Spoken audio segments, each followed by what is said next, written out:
සාදුකාරය පවත්වලා නිශ්ශබ්ද වෙන්නකෝ.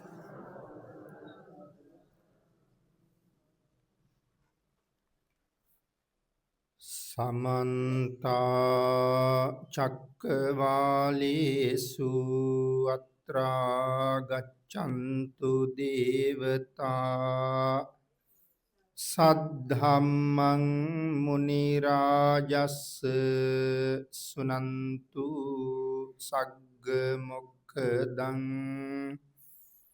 ධම්මස්සවන කාලෝ අයං බදන්තා ධම්මස්සවන කාලෝ අයං බදන්තා ධම්මස්සවන කාලෝ අයං බදන්තා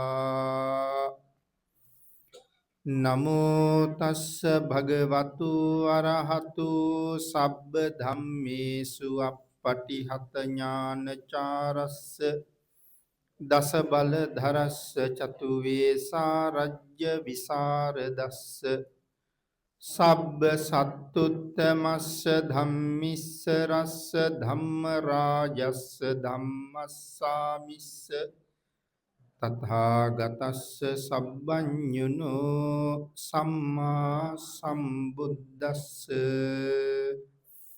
නමෝ තස්ස භගවතු අරහතු සබ්බ ධම්මේසු අප්පටිහත ඥානචාරස්ස දස බල ධරස්ස චතු වේසා රජ්‍ය විසරදස්ස සබ්බ සත්තුත්තමස්ස ධම්මිස්ස රස්ස ධම්ම රාජස්ස ධම්මස්සාමිස්ස තථාගතස්ස සබ්බඤුනෝ සම්මා සම්බුද්දස්ස නමෝ තස්ස භගවතු අරහතු සබ්බ ධම්මේසු අප්පටිහත ඥානචාරස්ස දස බල ධරස්ස චතු වේසා රජ්‍ය විසරදස්ස සබ්බ සත්තුත්තමස්ස ධම්මිස්ස රස්ස ධම්ම රාජස්ස ධම්මස්සාමිස්ස තථාගතස්ස සබ්බඤුනෝ සම්මා සම්බුද්දස්ස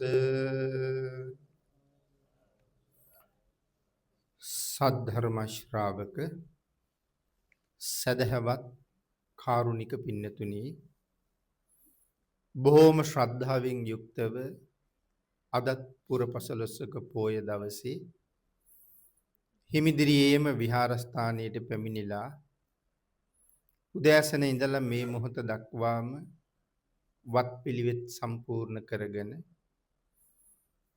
උතුම් වූ අෂ්ටාංග උපෝසත සීලය දසාංග උපෝසත සීලය සමාදන් වෙලා සිල් ගුණ ආරක්ෂා කර ගනිමින් සද්ධර්ම ශ්‍රවණය කරමින් සම්බුද්ධ පූජාවල් සිදු කර ගනිමින් මහත් කුසල් රාශියක් ජීවිතයට එකතු කරගෙන කටයුතු කරන මොහොතක මේ හවස් කාලයේ නැවත වතාවක් භාග්‍යතුන් වහන්සේගේ දේශනාවෙන් ධර්මයේ ටිකක් ශ්‍රවණය කරලා ධර්ම ශ්‍රවණානිසංසයත් ජීවිතයට නැවත එකතු කරගන්න බලාපොරොත්තු වෙන මොහොත. පින්නතුනි අපි පහුගිය මාසයේ පසළොස්වක පෝය දවසේ ධර්මානුශාසනාවෙන් සාකච්ඡා කරන්නට යෙදුනේ මේ මාරයාගේ ආයාචනය කියන කොටස. අපි එකෙන් කොටසක් සාකච්ඡා කළා. ඉතිරි කොටස තමයි අද දවසේ සාකච්ඡා කරමු කියලා ඉතුරු කරගත්තේ. අපි මේ කොටස් ටික අද එතන ඉඳලා සාකච්ඡා කරමු. බුදුරජාණන් වහන්සේ අපින් බලාපොරොත්තු වන දේ අපි සාකච්ඡා කළා යම් ප්‍රමාණයක්. මගේ ශ්‍රාවක පිරිස මම බලාපොරොත්තු තැනට පැමුණුනාට පස්සේ මම පිරිනිවන් පාන්න තීරණය කරනවා කියන කාරණාව භාග්‍යතුන් වහන්සේ මාරයාට ප්‍රකාශයක් කළා. එතෙක් භාග්‍යතුන් වහන්සේ පිරිනිවන් පාන්නේ නැහැ කියලත් මාරයට සඳහන් කළා. මහා කල්ප අසංඛ්‍ය 4.1 ලෞතුරා බුද්ධ රාජ්‍ය වෙනුවෙන් පාරමිතා සම්පූර්ණ කරගත්තේ එක එක්කෙනා කියන හැටියට පිරිනිවන් පාන්න නෙමෙයි බලාපොරොත්තුව මුදුන්පත් කරවගෙන පිරිනිවන් පාණ්ඩයි කියන කාරණාවයි දේශනා කළේ. එතකොට මගේ ශ්‍රාවක පිරිස මම බලාපොරොත්තු වුණ තැනට ආවට පස්සේ පිරිනිවන් පානවා කියලා දේශනා කළා. එතකොට මේ බලාපොරොත්තුව මොකක්ද? අපි මේ ටික සාකච්ඡා කළා. ශ්‍රාවක පිරිස ව්‍යක්ත වෙන්න ඕනේ, විනීත වෙන්න ඕනේ, විශාරද වෙන්න ඕනේ, බහුශ්‍රුත වෙන්න ඕනේ, ධර්මදර වෙන්න ඕනේ, ධම්මානුධම්ම පටිපන්න වෙන්න ඕනේ. අන්න එතෙන්ට සිව්වණක් පිරිසපත් වුණාට පස්සේ පිරිනිවන් පානවා කියලා තමයි සඳහන් කළේ. ඉතින් ඔය මාතෘකා 6ත් එක්ක අපි කරුණු කාරණා බොහෝමයක් පහුගිය දේශනාවල් වලින් සාකච්ඡා කළා. අපි අද එතන ඉඳලා කාරණා ටික සාකච්ඡා කරමු. පින්නතුනි මේ හැම සම්බුද්ධ ශාසනයක්ම එකකට එකක් මනාව සමානයි. ඒ කියන්නේ හැම භාග්‍යතුන් වහන්සේ නමකගේම දේශනාවේ අසමාන බවක් නම් නැහැ. සෑම බුදුරජාණන් වහන්සේ නමක්ම දේශනා කළේ ධර්මස්කන්ධ 84000ක් පමණයි. හැබැයි සමහර බුදුරජාණන් වහන්සේලා දීර්ඝායුෂ්කයි, සමහර බුදුරජාණන් වහන්සේලා අල්පායුෂ්කයි. දීර්ඝායුෂ්ක බුදුරජාණන් වහන්සේලා හැමදාම ධර්ම දේශනා කළේ නැහැ.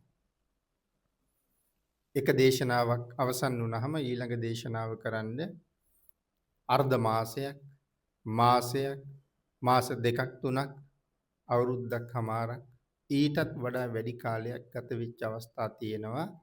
භාග්‍යතුන් වහන්සේ වැඩ ඉන්න ආයු කාලයට අනුව. අනිත් කාරණාව තමයි දීර්ඝායුෂ්ක බුදුරජාණන් වහන්සේලා ධර්මයේ ගොඩක් විස්තර කරලා දේශනා කරන්නේ නැහැ. තමන් වහන්සේ ළඟ ඉන්න පිරිස ඒ ධර්මයේ අවබෝධ කරගත්තා නම් එතනින් එහාට ධර්ම දේශනාව පවත්වන්නේ නැහැ. තවත් එක කාරණාවක් තමයි දීර්ඝායුෂ්ක බුදුරජාණන් වහන්සේලාගේ ශාසනවල ශික්ෂාපද පැනවීමක් නැහැ. ස්වයං හික්මීමක් භාග්‍යතුන් වහන්සේගේ දේශනාව ශ්‍රවණය කරලා හැමෝම ඇති කරගන්නවා. ඉතින් ඒකට උදාහරණයක් ඇටියට අපි සඳහන් කළොත් දීපංකර සම්මා සම්බුදුරජාණන් වහන්සේ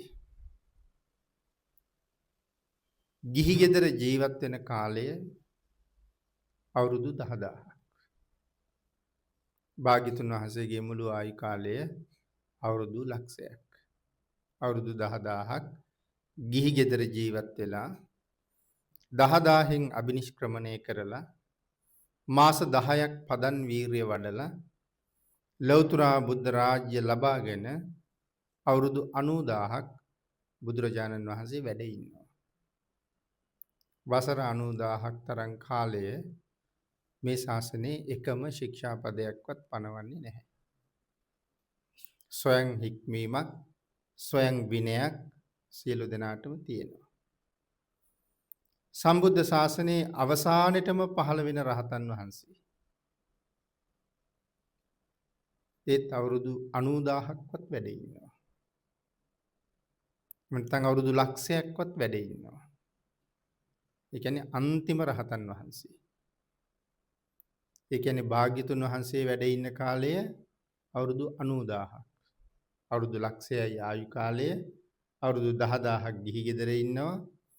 අවුරුදු 10000න් බුද්ධත්වයේ ලැබහම සම්බුද්ධ ශාසනය පවතිනවා අවුරුදු 90000ක්.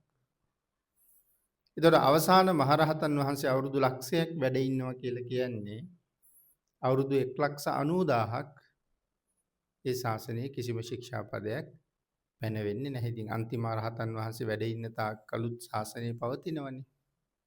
ඉතින් ඒ කාලෙටවත් ශික්ෂාපදයක් පැනවෙන්නේ නැහැ. නමුත් ඉතින් අල්පායුෂ්ක බුදුරජාණන් වහන්සේලා ධර්මයේ ඊටාම විස්තර සහිතව දේශනා කරලා තියෙනවා. හැම දවසකම ධර්ම දේශනා කරලා තියෙනවා. ඒ විතරක් නෙමෙයි සම්බුද්ධ පරිනිර්වාණයෙන් පස්සේ බුදුරජාණන් වහන්සේ වෙනුවෙන් ලෝක සත්වයාට වන්දනා කරගන්න සර්වඥ ධාතුන් වහන්සේලා ඉතුරු කරලා පිරිනිවන් පාලා තියෙනවා. ඉතින් අපේ බුදුරජාණන් වහන්සේත් අල්පායුෂ්කයි. අපේ බුදුරජාණන් වහන්සේත් සර්වඥ ධාතුන් වහන්සේලා ඉතුරු කරලා පිරිනිවන් පෑවා.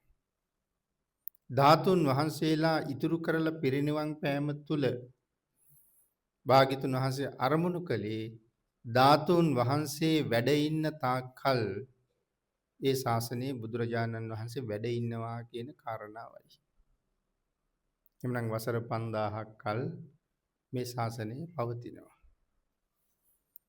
කෝටි ලක්ෂයක් සක්වල බුදුරජාණන් වහන්සේගේ ආඥා ශේෂ්ත්‍රයේ පතුරවන ප්‍රමාණය එහෙම නැත්නම් අපි මේ ප්‍රමාණයට කියනවා බුද්ධ රාජ්‍ය කියලා. එතකොට මේ කෝටි ලක්ෂයක් සක්වලේම ධාතුන් වහන්සේලා එක නමක් හරි වැඩ ඉන්නවා කියන කාරණාව මූලාශ්‍රවල සඳහන් කරලා තියෙනවා. චත්තා ලීස සමාදන්තා කේසා ලෝමාච සබ්බසු දේවා හරින්සු ඒකේකං චක්කවාල පරම්පරා. මහා පරිනිර්වාණ සූත්‍රයේ දේශනා කරනවා චත්තා ලීස සමාදන්තා දලදා වහන්සේලා 49ම ආදාහන පූජාවේදී ඉතුරු වුණා. කේසා ලෝමාච සබ්බසු බුදුරජාණන් වහන්සේගේ ශරීර ධාතුවේ යම්තා කේශ ධාතුන් වහන්සේලා වැඩ සිටියද ලෝම ධාතුන් වහන්සේලා වැඩ සිටියද ඒ සියල්ලම ඉතුරු වුණා. නමුත් කෝ කියලා ප්‍රශ්නයක් ඇහුවොත් දේවා හරින් සුවේකේකං දෙවියෝ අරගෙන ගියා එක එක. කොහාටද ගෙනිත්තේ? චක්කවාල පරම්පරා සක්වල පරපුරෙන් දෙවිවරු අරන් ගියා.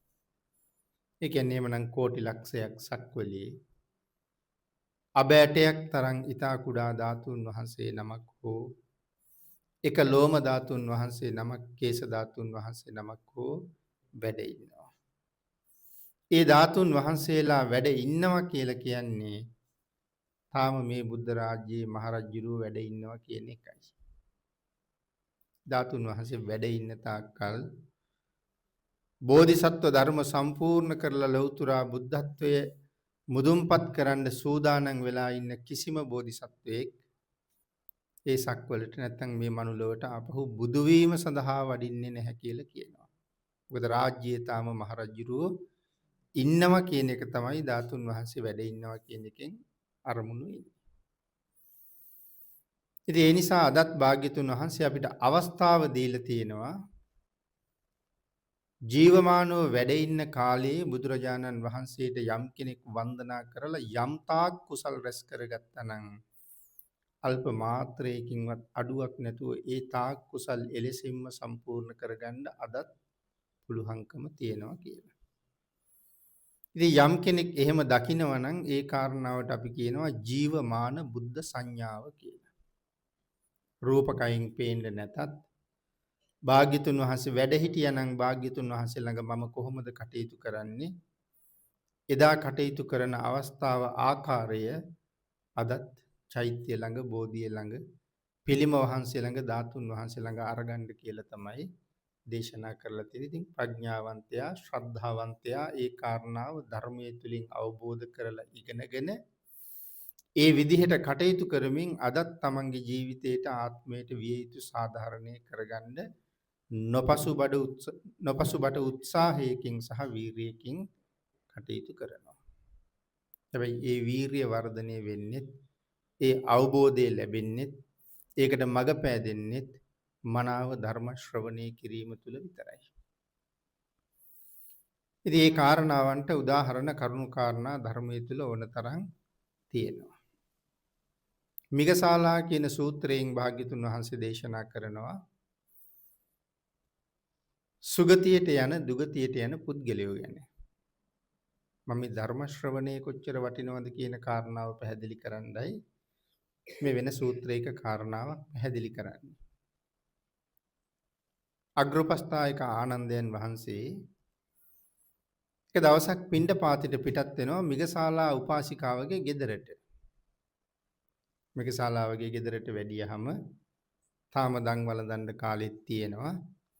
ඒ නිසා ආනන්දයන් වහන්සේට ආසනයක් පනවලා දීලා මිගසාලාවත් වන්දනා කරලා පසෙක වාඩි වෙලා දන් වළඳන වෙලාවේ එනකන් ටික වෙලාවක් අග්‍රෝපස්ථායකයන් වහන්සේත් එක්ක කතා බහේ නියැලිලා හිටියා.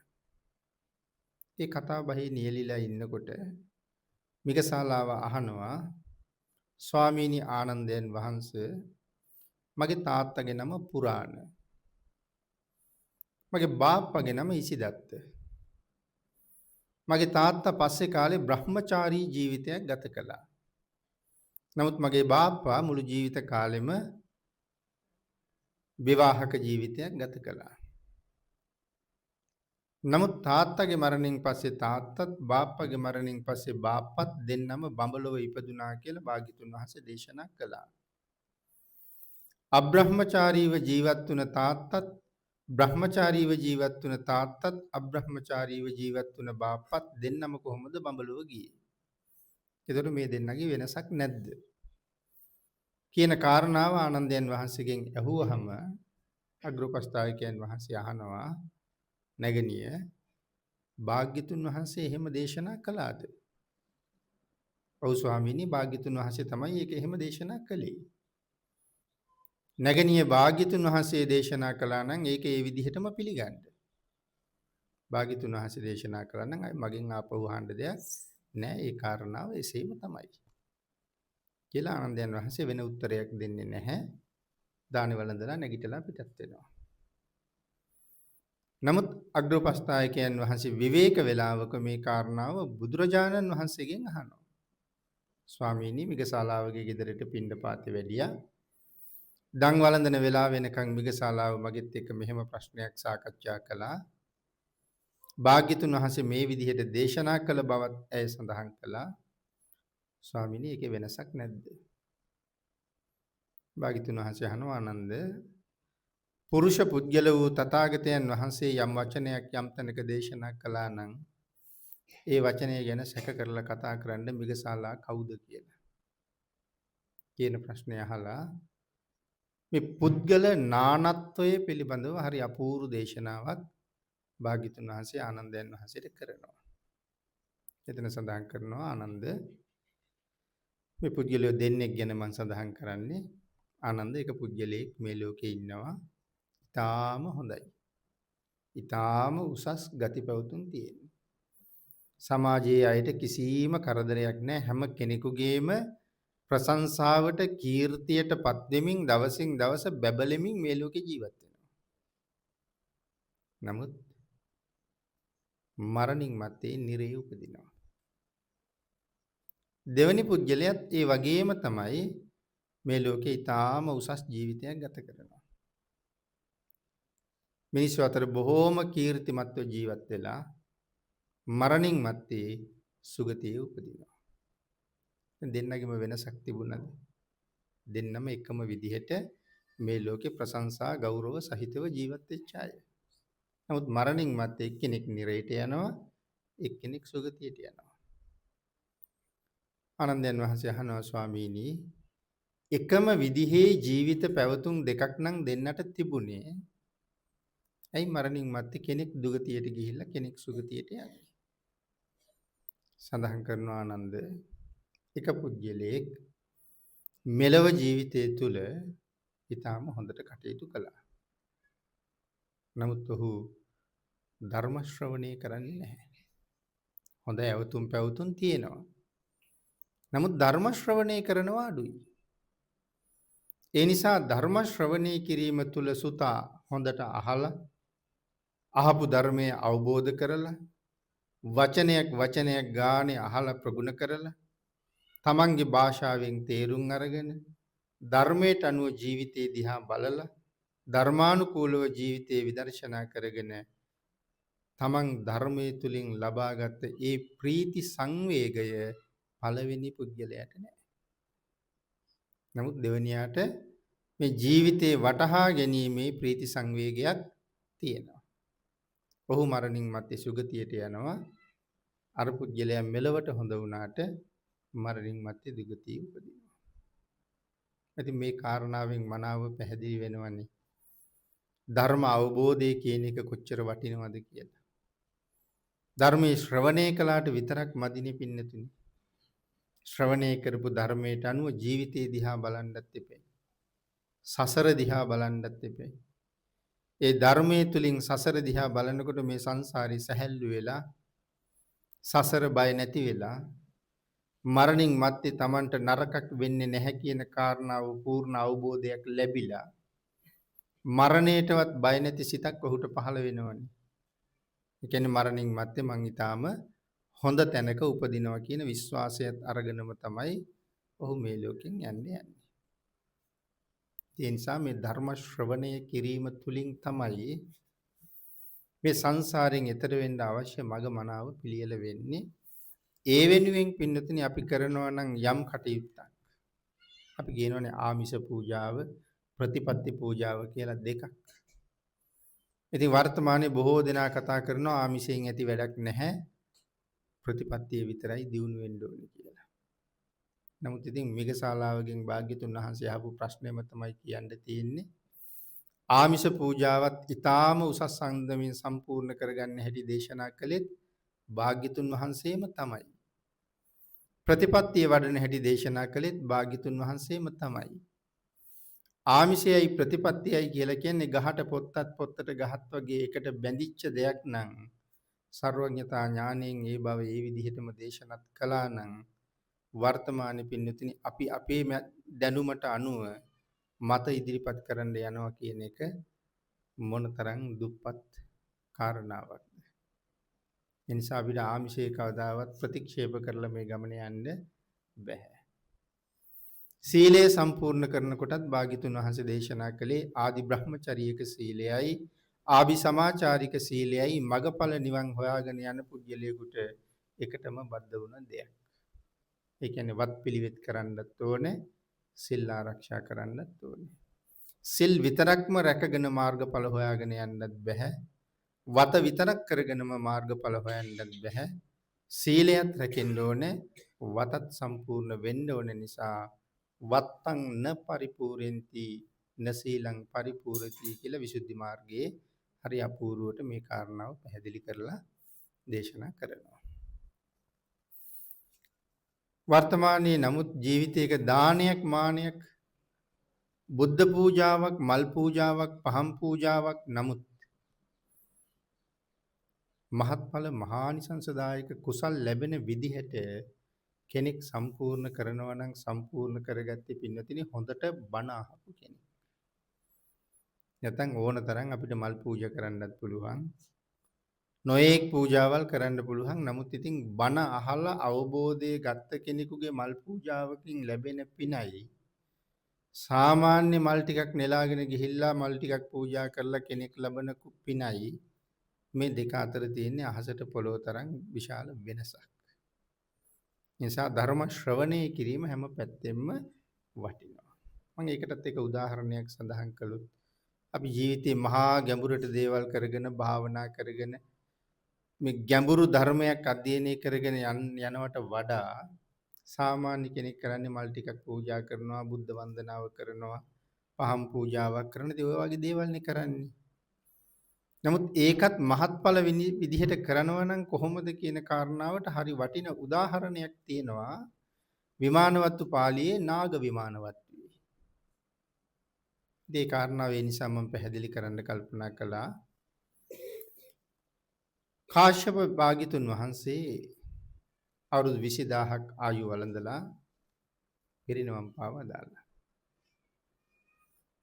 ඉතින් අවුරුදු 20000ක් ආයු වළඳලා පිරිනවම් පෑවහම දීර්ඝායුෂ්ක බුදුරජාණන් වහන්සේ නමක් නිසා කාශ්‍යප භාග්‍යතුන් වහන්සේගේ ධාතුන් වහන්සේලා විසිරුණේ නැහැ. එක ධාතුන් වහන්සේ නමක් තමයි ඉතුරු වෙන්නේ. විශාල ධාතුන් වහන්සේ නමක්, එක ධාතුන් වහන්සේ නමක්. දෙවියෝයි මිනිස්සුයි දෙගොල්ලම එකතු වෙලා රත්තරන් සෑයක් නිර්මාණය කළා යොදුනක් උසයි. රත්තරන් ගඩොල් වලින් තමයි සම්පූර්ණ සෑය නිමා කරන්නේ යොදුනක් උසයි කියලා කියන්නේ දල වශයෙන් 70ක්ම 10ක්වත් හිතා ගන්න ඕනේ. එච්චරට උසයි. දැන් සෑය වැඩ කටයුතු ඔක්කොම ඉවරයි. ධාතුන් වහන්සේලා වඩා හිඳවලා දැන් සදහැවතුන් වන්දනාමාන කරන කාලය. මේ කාලේ රජකම් කරපු රජුරුවන්ගේ නම කිකි රජුරුව. හරිම ශ්‍රද්ධාවන්තයි. ඉතින් සෑය වැඩ නිමා කරගත්තට පස්සේ කිකි රජුරුව ඒ රාජ්‍යයේ තියෙන මල් ඔක්කොම නෙලා ගන්නවා. ඒ ප්‍රදේශවල පිරිස් යොදවලා ඒ ප්‍රදේශවලින් උදේට එළි වෙනකොට මල් එන්න ඕනේ. සියලු මල් මහරජුරුව ගාව එක්රැස් කරලා ඒ සියලුම මල් රජුරුව පූජා කරනවා පිරිසත් එක්ක. මල් ගේන අයත් එකතු කරගෙන ඒ කියන්නේ ඒ රාජ්‍යයේ මල් පිපෙනවා නම් ඒ සියලු මල් භාග්‍යතුන් වහන්සේ වෙනුවෙන් පූජා කරනවා. එක දවසක් උපාසක මහත්තයෙකුට මල් පූජාවක් කරන්න කැමැත්තක් ඇති වෙලා මල් හොයාගෙන යනවා. නමුත් ඉතින් කොහේවත්ම මල් නැහැ. මොකද සේරම මල් රජුරුව උදේට එකතු කරවනවා. ඉතින් ඇවිදලා දවල් වෙලා මල් උයනකට ගිහිල්ලා උයන් පල්ලගෙන් අහනවා මල් ටිකක් පූජා කරගන්න මට දෙන්න පුළුවන්ද? උයන් පල්ල කියනවා මල් නම් නැහැ. රජුරුව සේරම මල් අරන් යනවනේ උදේට. මේ පුජ්‍යලයා කියනවා මට උයන ඇතුළට යන්න දෙන්න පුළුවන්ද? මල් කොහොම හරි හොයන්නම් කියලා. උයන් පල්ල කියනවා මල් නැහැ. කොහොමවත් හොයන්න නැහැ. ඉතින් යන්න ඕන නම් යන්න කියලා. නමුත් ඉතින් පින්නතනේ අත්තක් කොලයක් අස්සේ තිබිච්ච මලක්වත් නැහැ. එහෙමවත් ඉතුරු කරන්නේ ඔක්කොම මේගොල්ලෝ නෙලනවා. අපි කොහොම හරි මල් නෙලන අයගෙන් මල් 8ක් බිම වැටිලා තිබුණා. මේ උයන පුරාම ඇවිදගෙන යනකොට මල් 8ක් අහුලා ගත්තා බිම වැටිලා තිබුණේ ඒවා. ඒ මල් 8ත් අරගෙන උයන් පල්ලා ළඟට ඇවිල්ලා කියන මම මල් 8ක් හොයාගත්තා. උයන් පල්ලා කියනවා හරි පුදුමයි ඒක වෙන්න බැරි වැඩක්. නමුත් දැන් ඔබ කොහොම හරි මල් 8ක් හොයාගන්නේ. උපාසක මහත්තයා කියනවා මේකට සල්ලි ගන්න. උයන් පල්ලා කියනවා මට එපා.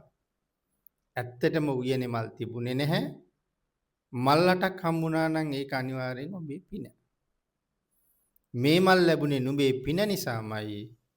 මට සල්ලි එපා ගෙනහිල්ල පූජා කරන්න. උපාසක මහත්තයා කියනවා මල් පූජා කරන්නලා මට පින් ලබන්න නම් මේ මල් මගේ වෙන්න ඕනේ. මේ උයන කාටද අයිති? තාමත් මේ මල් අයිතිත් උයනේ අයිතිකාරයාට. අනුන්ගේ මල් ගෙනහිල්ල පූජා කරලා බොරුවට හිත රවට්ට ගන්න මම සූදානම් නැහැ. එහෙනම් මල් ටික මට ඕනේ මල් වලට සල්ලි ගන්න. මම කියනවා සල්ලි මට එපා. පින්නතුනි මල් 8ට කහවණු 8ක් දෙනවා. කහවණුවක් කියලා කියන්නේ ගෝණි ගානක් මල් ගන්න පුළුවන් මුදලක්. එක කහවණුවක් කියලා කියන්නේ. මල් 8ට කහවණු 8ක් දීලා කියනවා කැමති නම් ගන්න නැත්නම් ඕන දෙයක් කරගන්න මම මල් ගන්න මේ සල්ලි දීලා. ඇයි එහෙම කියන්නේ? මල් පූජාවත් දානයක් නේ. ඒක පුෂ්ප දානයක්. ඒතර මොකද්ද මේ දානය කියන වචනේ තේරුම? දන් දෙන්න නම් මං සතු වස්තුවක් තියෙන්න ඕනේ අත්හරින්න. අනුන්ගේවත් අහුලගෙන ගිහිල්ලා දන් දුන්නට හරියන්නේ නැහැ නේ පින්නතුනි. මං සතු වස්තුවක් අත්හැරියොත් තමයි මං දන් දුන්නා වෙන්නේ. ඉතින් ඒ හින්දා මේ දාණය මගේ වෙන්න ඕනේ. ඒක තමයි මේ උපාසක තැන කියන්නේ. ඉතින් ඔය කාරණාව ගැන හිතලා බලලා අපි කටයුතු කරන හැටි ගැන කල්පනා කරලා බැලුවොත් වැඩි දෙනෙක් තව කෙනෙකුගෙන් නිකන් ලැබෙන දෙයකින් පූජාවක් කරලා සතුටු වෙන්න හදන්නේ ඇත්තටම ධර්ම කාරණාව දන්නවනම් තමන්ව රවට්ට ගන්න නෑනේ කවදාවත්. අපි දැන් සමහරලාට පන්සලට ගියාම වෙන කවුරු හරි තෙල් බෝතලයක් දෙනවා පහනක් පත්තු කරන්නකෝ. තෙල් බෝතලයකුත් දීලා තිරයකුත් දීලා සමහරලාට පහන් අල්ලකුත් දෙනවා. මම තෙලුත් දාලා පහනත් පත්තු කරලා යනවා මාත් අද පහන පූජා කළා. නමුත් තෙල් මගෙත් නෙමෙයි. තිර මගෙත් නෙමෙයි. පහන් අල්ලත් මගේ නෙමෙයි. ඉතින් මං කරලා තියෙන්නේ ශ්‍රම දානයක් විතරයි.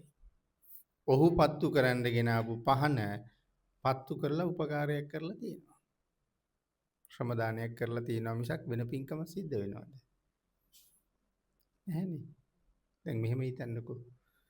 දැන් මේ කාලේ අනුරාධපුරයට ගිහිල්ලා ඇහුවොත් නෙළුම් මලක් ගන්න රුපියල් 150යි. ඉතින් මල් දෙකක් හරි අරගෙන පූජා කරන්න ගියොත් රුපියල් 300ක්. එතකොට තව මල් ගන්න කෙනෙක් එතෙන්ට වෙලා ඉඳලා මගේ හැසිරීමේ ස්වභාවය දිහත් බලලා මටත් මල් දෙකක් අරන් දෙනවා. ආයෙනම් ඔයත් ගිහිල්ලා මේක පූජා කරගන්නකෝ. ඉතින් හරි සතුටින් ගිහිල්ලා මම මල් පූජා කරලා එනවා. හැබැයි ඉතින් මගේද මල්? ඒ මල් පූජාව වෙනුවෙන් මොනවද මං අත්හැරියේ? මොකුත් අත්හැරලා නැහැ. අර මිනිස්සයා අරන් දුන්න මල් දෙක මම ගෙනහිල්ලා පූජා කරලා තියෙනවා.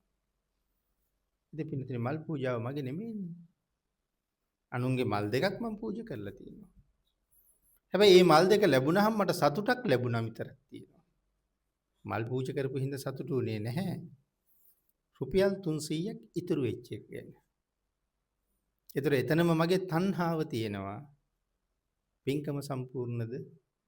පින්කම සම්පූර්ණ නැහැ.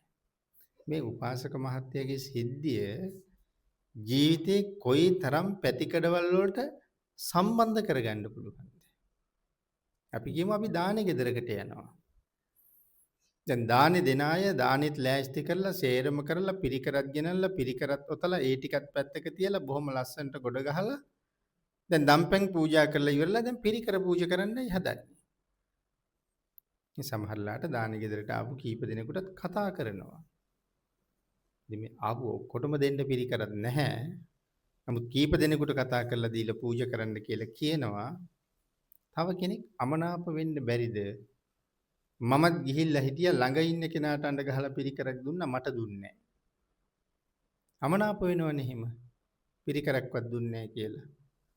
නමුත් අර ළඟ ඉන්න කෙනත් ගිහිල්ලා පිරිකර පූජා කළා කියලා එයාට පින් සිද්ධ වෙලා තියෙනවද? පිරිකරට මුදල් දීලත් නැහැ. පිරිකර ඔතලා දෙන්න කඩදාසියක්වත් අරන් දීලත් නැහැ. අඩුතරමේ පිරිකර ඔතලා එහෙම සම්මාදමක් වෙලාවත් නැහැ.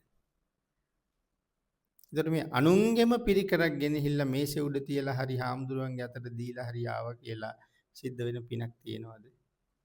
ඒකත් මං කියන්නේ ශ්‍රම දානයක් විතරයි. අර gedara කට්ටියට පූජා කරගන්න වෙලා යන හින්දා හරි මොකක් හරි හේතුවක් නිසා මං ඒක ගෙනහිල්ලා ආසනයේ උඩ තියන්න උපකාරයක් කරලා තියෙනවා. නමුත් කාරණාව තේරෙන්නේ නැති හින්දා අපි හරි සමහරෙක් සතුටු වෙනවා මමත් පිරිකර පූජා කරගත්තා කියලා. සමහරෙක් තරහ වෙනවා මට පිරිකරක් දුන්නේ නැහැ කියලා. ඉතින් කුසලයට වඩා අමනාපෙන් ඉඳලා අකුසලයක් අරගෙන ඇවිල්ලා තියෙනවා.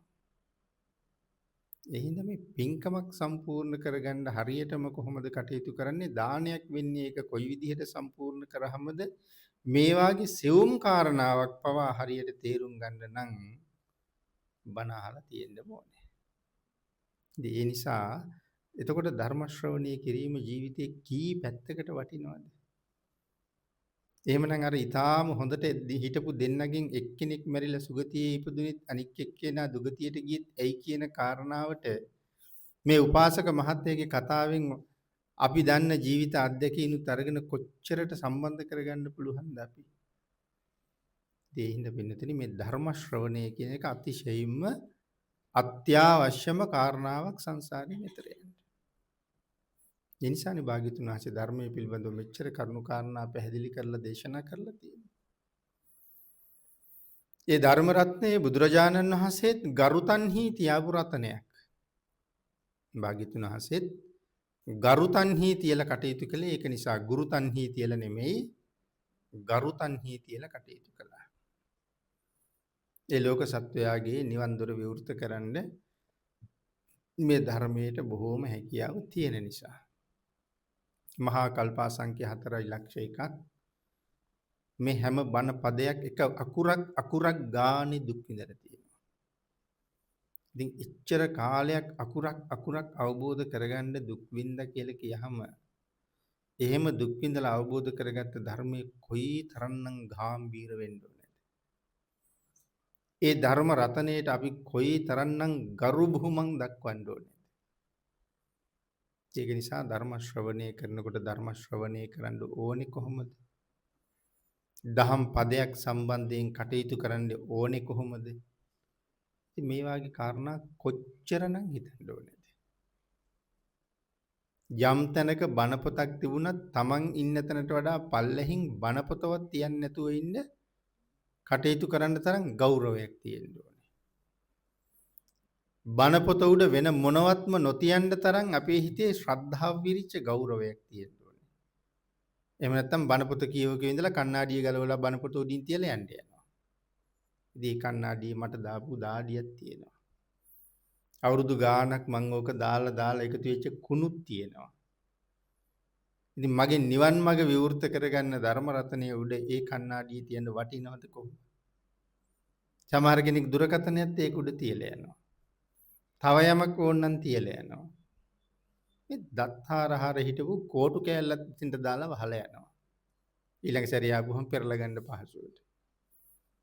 එච්චරට ශ්‍රද්ධාවක්, එච්චරට අවබෝධය නැහැ සමහර වෙලාවට. ඊළඟට පුරුදු වෙච්ච තව දෙයක් නරක පුරුදු.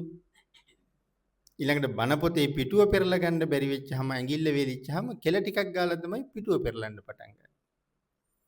හිතන්නකො පින්වතුනි සුළු දේවල් තුල අපි කොච්චර නිന്ദා සහගත විදිහට වැඩ කරනවද කියලා. දැන් මේවා ඇත්තරම කතා කරන්න මේ බණට කියන්න ඕනේ කරුණුද මේ?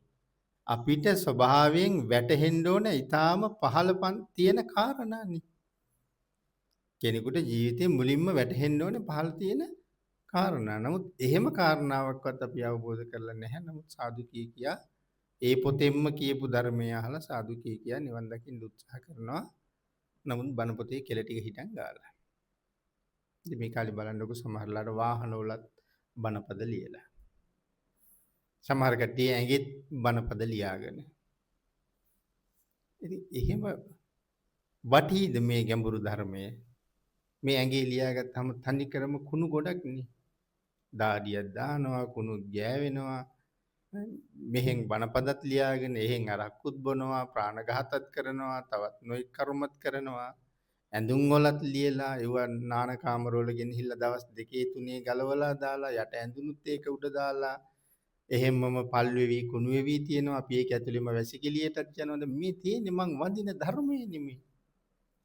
ඉතින් එහෙම වෙච්චාම අපේ ධර්ම ගෞරවය කොච්චරට පිරිහිලාද කියලා හිතුවොත් ඒ ධර්ම ගෞරවයෙන් නැති තැන කවදාවත් මාර්ගඵල නිවන් නම් බලාපොරොත්තු වෙන්න හොඳ නෑ පින්නතුනි. ඒ නිසා ධර්ම ගෞරවය කියන එක කොච්චරට වටිනවද අපිට. ඉතින් ඒ ධර්ම ගෞරවය වර්තමානයේ අපි ළඟ කොච්චර හීනද. ඉතින් මේ කාරණාව අහනකොට තේරෙනවා අපිට මේ ධර්මයට කොයිතරම් අපි ගරු කළ යුතුද කියන කාරණාව භාග්‍යතුන් වහන්සේ පැහැදිලි කරනවා.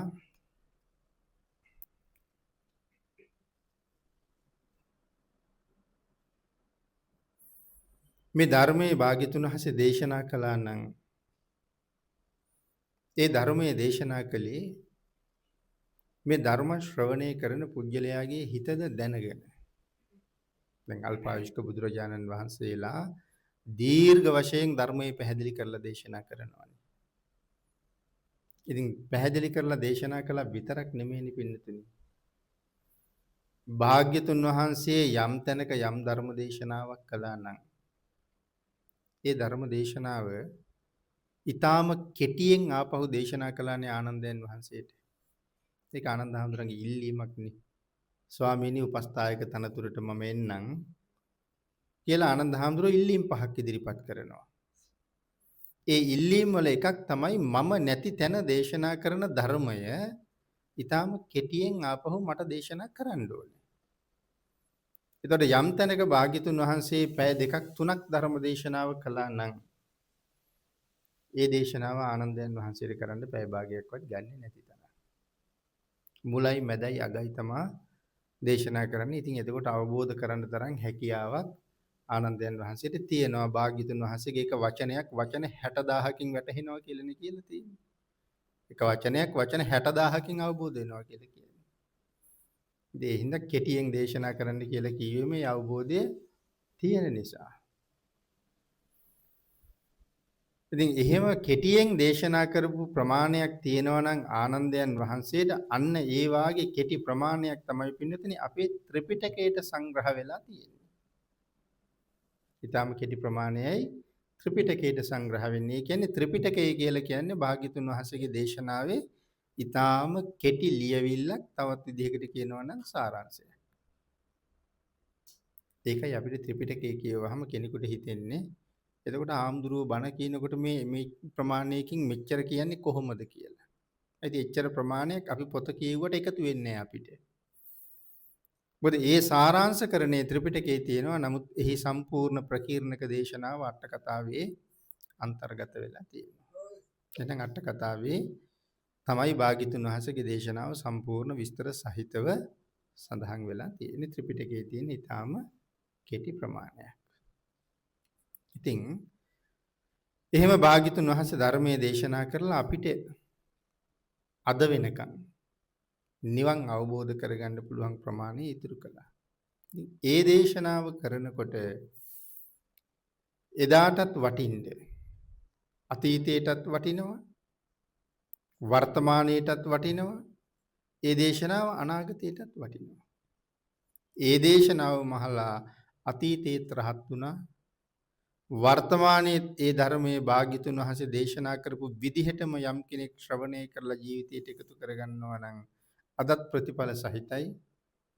ඒ දේශනාව අනාගතෙත් කෙනෙකුට ප්‍රතිඵල සහිතයි.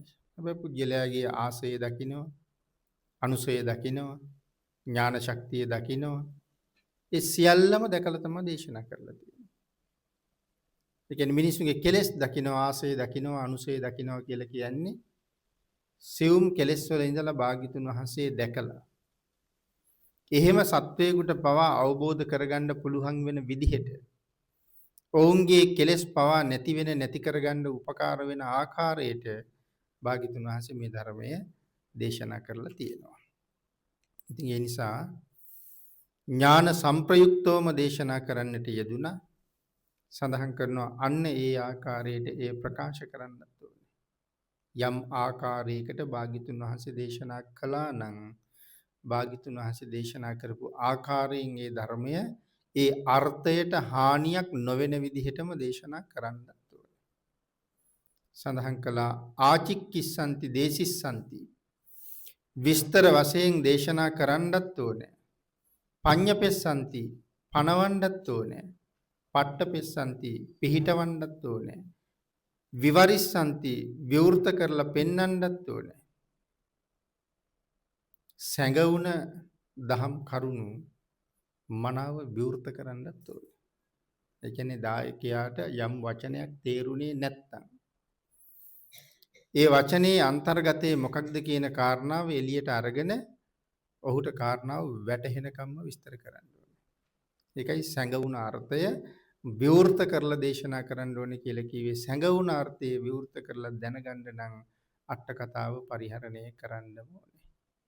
අට කතාව ඇතුලේ තමයි අපිට අද ත්‍රිපිටකයෙන් නොතේරෙන වචනේ තේරුම තියෙන්නේ.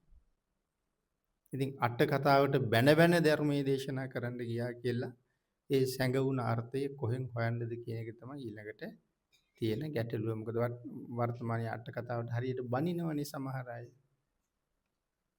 ත්‍රිපිටකය නම් පිළිගන්නවා අට කතාව පිළිගන්නේ නැහැ කියලා කියන්නේ. ඉතින් අට කතාව පිළිගන්නේ නැහැ කියන්නේ ත්‍රිපිටකය පිළිගන්නේත් නැහැ කියන එක තමයි. ඒ හින්දා වගේ ගැඹුරු සියුම් කාරණා තියෙන්නේ. විභජිස්සanti තේරෙන විට තේරෙන ආකාරයෙන්ම බෙදලා වෙන් කරලා පෙන්වන්නත් ඕනේ. උත්තානි කරිස්සanti ගැඹුරු කාරණා නොගැඹුරු වෙනතුරුම ඔසවලා දක්වන්නත් ඕනේ. ගැඹුරු ධර්ම කාරණාව නොගැඹුරු වෙනකම්ම ඔසවලා පෙන්වන්න කියලා කියන්නේ විස්තර කරලා සරල කරලා පෙන්වන්න ඕනේ. හැබැයි මේ සරල කිරීම තුළ ධර්මාර්ථයට කොහෙන්වත් හානියක් නොවෙන්න ඕනේ. විවෘත කරලා බෙදලා දක්වලා නොගැඹුරු කොට පෙන්වන්න ඕනේ කියලා සඳහන් කරනවා. බණ අහන අය උගත් වෙන්නත් පුළුවන් නූගත් වෙන්නත් පුළුවන්. හරි අපූර්ව තැනක් නේ. නමුත් උගතාටත් නූගතාටත් වැටහෙන විදිහට තමයි භාග්‍යතුන් වහන්සේ ධර්මයේ දේශනා කරලා තියෙන්නේ. එහෙමනම් උගතාටත් නූගතාටත් වැටහෙන ආකාරයෙන්ම ධර්මයේ දේශනා කරන්න ඕනේ. නැත්නම් මේ ධර්ම රත්නය ඊටාම ගැඹීරයි. ධර්ම රත්නය ඒ තරම්ම ගැඹීර වුණාට කවදාවත් අකුරක්වත් ඉගෙන ගත්තේ නැති අයත් මේ ශාසනයේ නිවන් අවබෝධ කරපු අය ඉන්නවා. එහෙම නැත්නම් අදත් නමුත් අපේ සමහරට වැඩිහිටියෝ කිරියම්මලා කිරියත්තලා සමහරලාට මහලුකෝට ඉගෙන ගත්ත අය නෙමෙයි. එහෙනම් ඒ අයට මේ ධර්මයෙන් ප්‍රයෝජනයක් නැද්ද? ඒ අයට මේක තේරුම් ගන්න බැරිද? කියන ප්‍රශ්නයක් ඇති වෙනවා. ඒ අයටත් දුකක් ඇති වෙනවනේ. ප්‍රඥාවන්තයින්ගේ දහමක්. ඒ කියලා තියෙන්නේ මේ ලෞකික ප්‍රඥාවක් තියෙන අයගේ දහමක් කියන කාරණාවත් නෙමෙයි පින්නතුනි. අපි නුවණැත්තෝ සහ උගතුන් කියලා කියන්නේ බටහිර විද්වතුන් ලියාපු පොත්පත් කියවලා ලබාගත් ධර්මයෙන් තොර නුවණක් ගැනයි අපි කතා කරන්නේ. ධර්ම ඥානයයි ලෞකික ඥානයයි කියලා කියන්නේ හාත්පසින්ම වෙනස් වෙච්ච දෙයක්. ඒ ලෞකික අධ්‍යාපනයේ ඊටාම ඉහළට හදාරපු කෙනෙක් තුල නැති ශ්‍රද්ධාවක් ඉස්කෝලේ ගිහිල්ලා නැතිම කෙනෙක් ළඟ ඊටාම උසස් ආකාරයෙන් තියෙනවා. ඉතින් ඒක නිසා ඒ ඕනෑම කෙනෙකුට වැටහෙන ආකාරයට මේ ධර්මයේ විවෘත කරලා සෙවුම් කරලා දේශනා කරන්නත් ඕනේ. භාග්‍යතුන් වහන්සේ ගොවියෙකුට යම් ධර්ම දේශනාවක් කරනවා නම් ගොවියට ගැලපෙන්න දේශනාව කළා. සමහරලාට ධර්ම දේශනාව පටන් ගත්තේ නගුලෙන්. ගොවියට හොඳටම තේරෙනවනේ නගුල ගැන. නගුලෙන් කාරණා පටන් අරගෙන ඊටාම සරල තැනින් එතන ඉඳලා ඔහු විදර්ශනාව දක්වා නෙමෙයි රහත් වෙනකම් අරගෙන යන්න භාග්‍යතුන් වහන්සේට හැකියාවක් තිබුණා. ඉතින් ගොවියෙකුට දේශනා කරනවා නම් එහෙම දේශනාවක් කළා. කම්මල් කරුවෙකුට දේශනාවක් කරනවා නම් ඔහුට වැටහෙන තැනින් පටන් අරගෙන මේ දේශනාව එහෙම කළා. රම් කරුවෙකුට දේශනාවක් කළා නම් රම් කරුවට වැටහෙන ආකාරයට භාග්‍යතුන් වහන්සේ දේශනාව ඒ විදිහට කළා. ඉතින් එහෙම දේශනා කරගෙන එක එක පුජ්‍යලයාගේ චරිතවලට අනුව එක එක පුජ්‍යලයාගේ කර්මාන්තවලට අනුව ධර්මයේ දේශනා කළා. සෝනකෝලිවිස සිටුවරයා පස්සේ කාලේ පැවිදි වුණානේ. ඉතින් මේ ශාසනයේ පුදුමාකාර වීරියක් තිබුණ භික්ෂුන් වහන්සේ නමක්. සියලු සම්පත් අතහැරලා ආපු කෙනෙක්. සෝනිකෝලිවිස මහරහතන් වහන්සේ ගැන මේ හුඟක් අය දන්නව සංසාරේ කොච්චර පින් කරපු කෙනෙක්ද. ඉතින් අපි කාගේවත් අහලා නැහැනේ මේ යටිපතුල් වල ලෝම තිබුණා කියලා. මේ සෝනිකෝලිවිස කියන සිටුවරයාගේ යටිපතුල් වල ලෝම තියෙනවා. ඉතින් ඇයි පින්නතුනි අපේ යටිපතුල් වලයි අල්ලෙයි ලෝම එන්නේ නැත්තේ?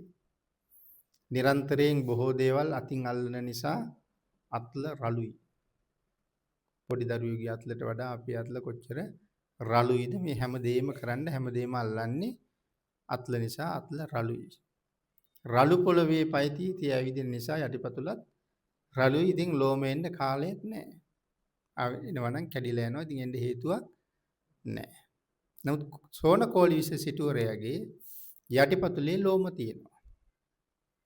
ඒ කියන්නේ එහෙනම් පොළවේ ඇවිදින්නෙම නැහැ කියන එකද?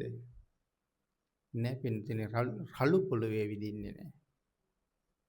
මාලිගාව ඇතුලේ ඇවිද්දත් එළියට බැස්සත් ඊටාම සිනිදු ලොම් සහිත බුමුතුරුණු මත තමයි අඩිය තියලා යන්නේ. ඉතින් එහෙමවත් අඩිය තියලා යන්න තරම් උවමනාවකුත් නැති තරම් Tamante හිතුනොත් යනවා විතරයි.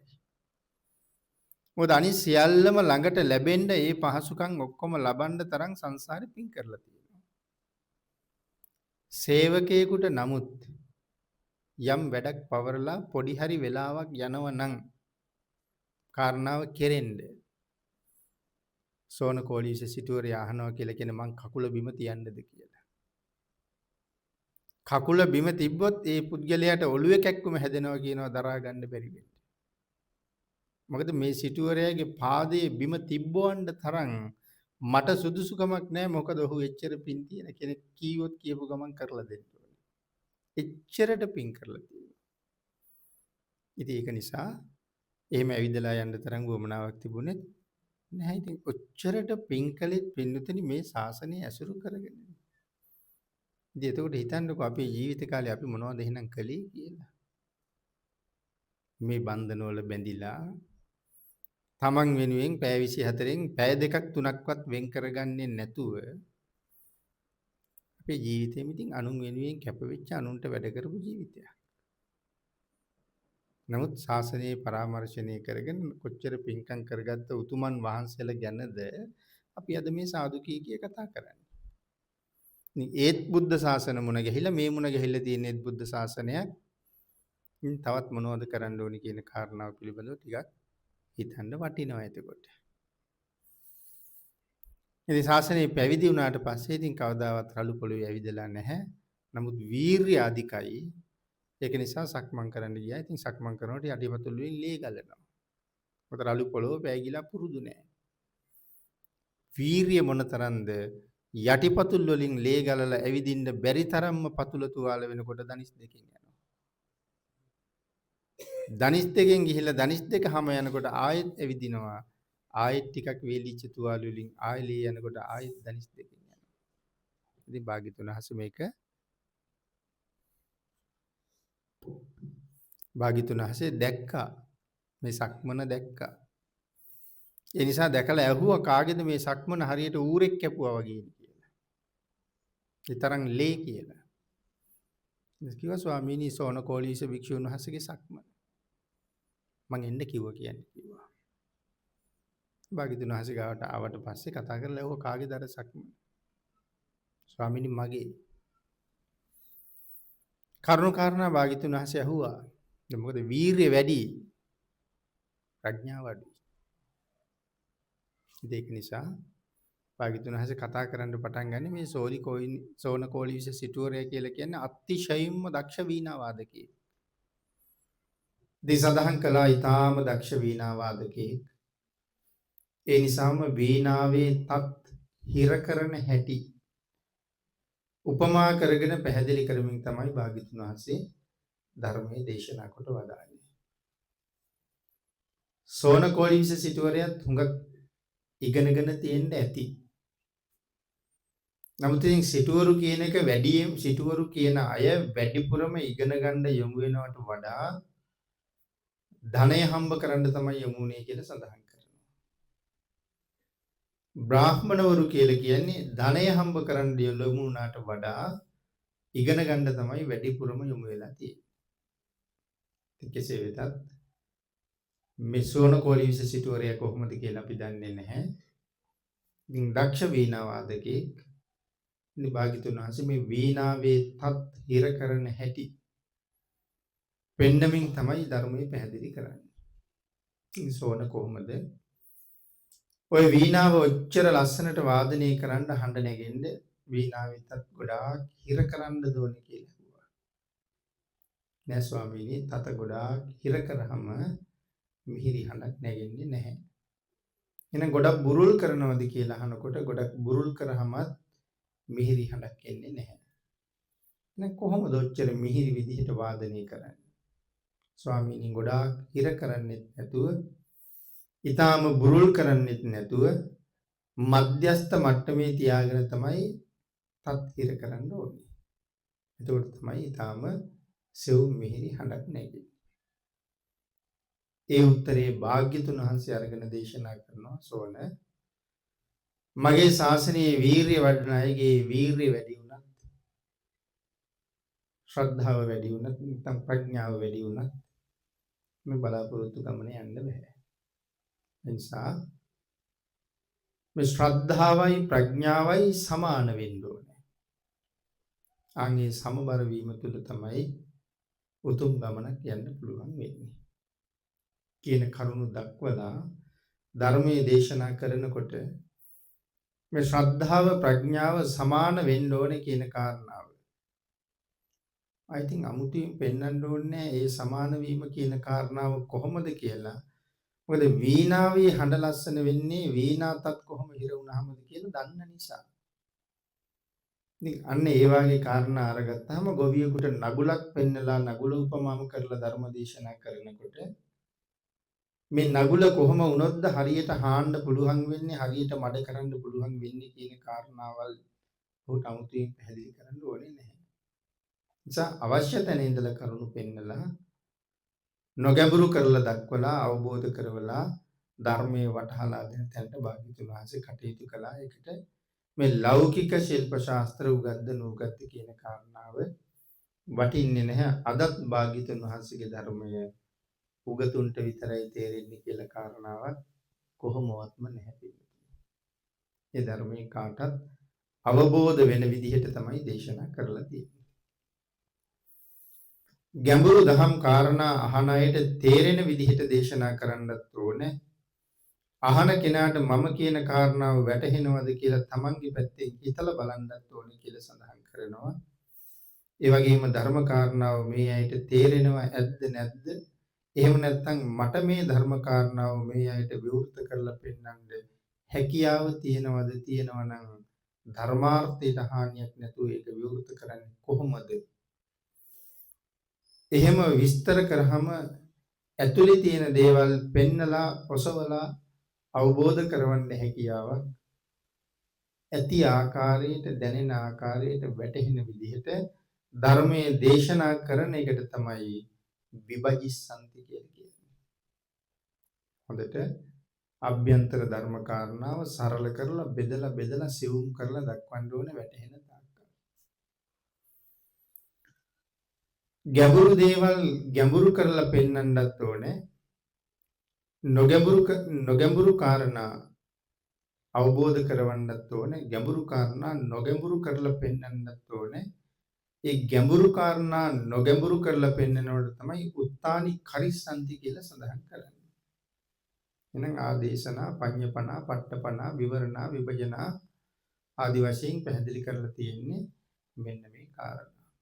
ඊළඟට මේ දේවල් මේ විදිහට බෙදලා මනාව දක්වමින් පැහැදිලි කරලා දේශනා කරලා සඳහන් කරනවා භාග්‍යතුන් වහන්සේ ඕනෑම කෙනෙකුට වැටහෙන විදිහට.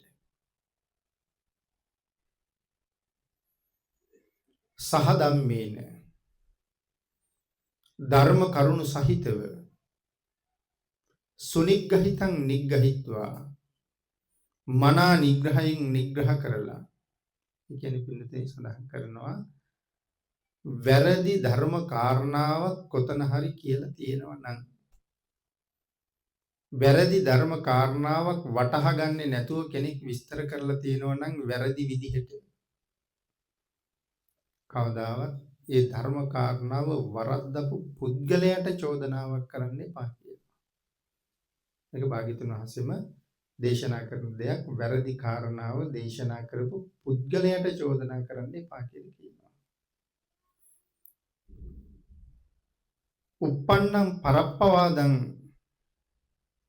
උපන්නා වූ පරවාදයන් සඳහන් කරනවා අනුන්ගේ පරවාදයන් ශාසනයට විරුද්ධ මතවාද පැහැදිලි කරලා දෙනකොට ශාසනයට විරුද්ධ පරවාද නැත්තම් වැරදි මිත්‍යා දෘෂ්ටික කාරණා දක්වපු අයට චෝදනා නොකර සහ ධම්මේන ධර්ම කරුණු සහිතව සුනිග්ගහිතං නිග්ගහිත්වා මනා නිග්‍රහයෙන් නිග්‍රහ කරලා වැරදි ධර්ම කාරණාවට විතරක් නිග්‍රහ කරන්න කියලා. වැරදි ධර්ම කාරණාවට විතරක් නිග්‍රහ කරන්න කියනවා. වැරදි ධර්ම කාරණාව කියාපු පුද්ගලයාට නිඳා කරන්න කියලා කවදාවත් කියන්නේ නැහැ. ධර්ම කාරණාව වැරදි නම් හේතු දක්වලා කරුණු පෙන්නලා නිවැරදි විය යුතු ආකාරය දක්වලා කාරණාව නිවැරදි කරලා දක්වන්න කියලා අවවාද කරනවා.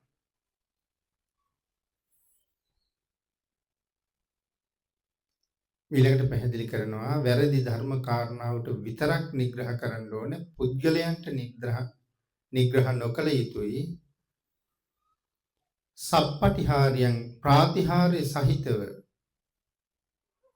이르දි ප්‍රාතිහාර්ය පිළිබඳව නෙමෙයි පින්නතින ප්‍රාතිහාර්ය සහිතව කියලා කියන්නේ ආදේශනා ප්‍රාතිහාර්යයක් නෙමෙයි කියලා සඳහන් කරන්නේ 이르දි ප්‍රාතිහාර්ය නෙමෙයි කියලා. අනුශාසනා ප්‍රාතිහාර්ය ගැනයි මෙතන ප්‍රාතිහාර්ය සහිතව කියලා කියන්නේ. අනුශාසනා ප්‍රාතිහාර්ය කියලා කියන්නේ ඊටාම නිවැරදිම ධර්ම කාරණාව අන්‍යයන්ට අවබෝධ කරන්න පහසු වෙන ආකාරයෙන් දේශනා කරන්න පුළුවන් නම් ඒක තමයි අනුශාසනා ප්‍රාතිහාර්ය කියලා කියන්නේ. කියන්නේ ධර්ම දේශනාව අහලා 100ක් නැගිටිනකොට 75ක් 80කටවත් ඒ ධර්ම කාරණාව මනාව වැටහිලා තියෙන්න ඕනේ. 100%ක්ම වැටහෙන්න ඕනේ. ඉතින් අද එහෙම බැරි වුණත් මනාව ධර්ම ශ්‍රවණය කළොත් 75කට 80කටවත් අඩුතරමේ වැටහෙන්න ඕනේ. කියන්නේ වැඩි ප්‍රමාණයකට ඒ දේශනාවෙන් ප්‍රයෝජනයක් ලැබිලා තියෙන්න ඕනේ. මිත්‍යා දෘෂ්ටිගත පුජ්‍යලයාගේ මිසදිටු පාර වෙනස් කරලා නිවන දිහාවට පාර පෙන්වන්න කියන එක තමයි මේ සඳහන් කරන්නේ. සම්මිත්‍යා දෘෂ්ටියක් දරන කෙනෙක් ඉන්නවා නම් ඒ මිත්‍යා දෘෂ්ටික මතය ඔහු තුලින් දුරු කරලා අපාය දිහාට යන පාරෙන් ඔහු ගලවලා අරගෙන නිවනට යන පාරේ පිහිටවන්න තරම් හැකියාව තියෙන්න ඕන කියලා කියනවා. මිත්‍යා දෘෂ්ටි බිඳලා නිවන පැත්තට හරවනක හැරෙන කම්ම ධර්මයේ දේශනා කරන්න කියලා කියනවා.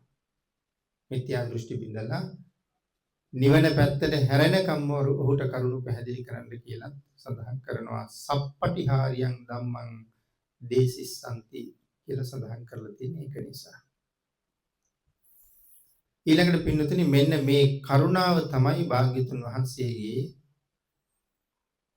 මේ සිව්වනක් පිරිසෙන්ම භාග්‍යතුන් වහන්සේ බලාපොරොත්තු වෙලා තියෙනවා. ඔන්න භාග්‍යතුන් වහන්සේ බලාපොරොත්තු වෙච්ච දේවල් වලින් තවත් එකක්. මේ මාර්යාගේ ආයාචනය කියන කොටසම අපි සාකච්ඡා කළේ භාග්‍යතුන් වහන්සේ මොනවද අපෙන් බලාපොරොත්තු වෙන්නේ කියන කාරණාවනේ. එතකොට භාග්‍යතුන් වහන්සේ අපෙන් බලාපොරොත්තු වෙච්ච තවත් එක කාරණාවක්. අපි කරුණු 6ක් කතා කළා. ඒ කාරණා 6 මොනවද කියලා දැන් අපේ අයට මතකයි. මනාව ඉගෙන ගන්න ඕනේ. ඊළඟට ධර්මයේ තුලින් තමන් පෝසත් වෙන්න තමන් මනාව හික්මෙන්න ඕනේ. ධර්මදර වෙන්න ඕනේ, ධම්මානුධම්ම පටිපන්න වෙන්න ඕනේ. මේ ආදි වශයෙන් අපි කතා කළා. මේ කාරණා 6 පිළිබඳවම භාග්‍යතුන් වහන්සේ අපෙන් බලාපොරොත්තු වෙනවා සිව්වනක් පිරිසගෙන්ම ඊළඟට බලාපොරොත්තු වෙනවා කරුණාව. ඒ කියන්නේ අන්‍ය වූ ලෝකයාට ධර්මයේ වැටහෙන තුරුම මිත්‍යා දෘෂ්ටිගත පුද්ගලයාට සම්මා දිට්ඨිය වැටහෙන තුරුම ඔහු සම්මා දිට්ඨියට එන තුරුම කරුණු කාරණා ලිහිල් කරලා ඔහුට පැහැදිලි කරලා දේශනා කරන්න කියනවා. ආන් ඒ දේශනා කිරීමේ කරුණාව Taman තුල තියෙන්න ඕනේ. මේ වැරදි දෘෂ්ටිය තුල හිටියොත් මේ පුද්ගලයා අනිවාර්යෙන් මරණින් මත්තේ නිරේ උපදින කෙනෙක්. ඒ නිසා ඔහුට නිරයට යා නොදී ඔහු සුගතිය පැත්තට හරවන්න කියලා තමයි දේශනා කරන්නේ.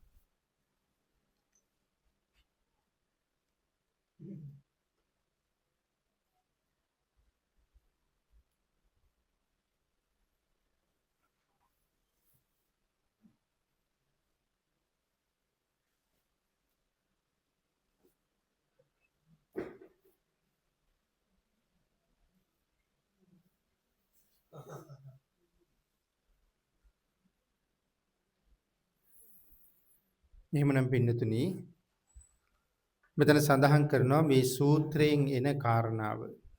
එහපැත්ත වෙනස් කරාද? එහපැත්ත මොකක්ද කරකලා වෙනස් කරලාද දන්නේ? මෙතන සඳහන් කරනවා මෙම සූත්‍රෙහි එන කාරණාව මේ ඡේදයේ සඳහන් කරන ආකාරයටම ජීවිතයේ පරමාර්ථය බවට පත් කරගත යුතුයි කියලා. ජීවිතේ පරමාර්ථය බවට පත් කරගත යුතුයි කියලා කියන්නේ තමනුත් ධර්මයේ ඉගෙන ගන්න ඕනේ.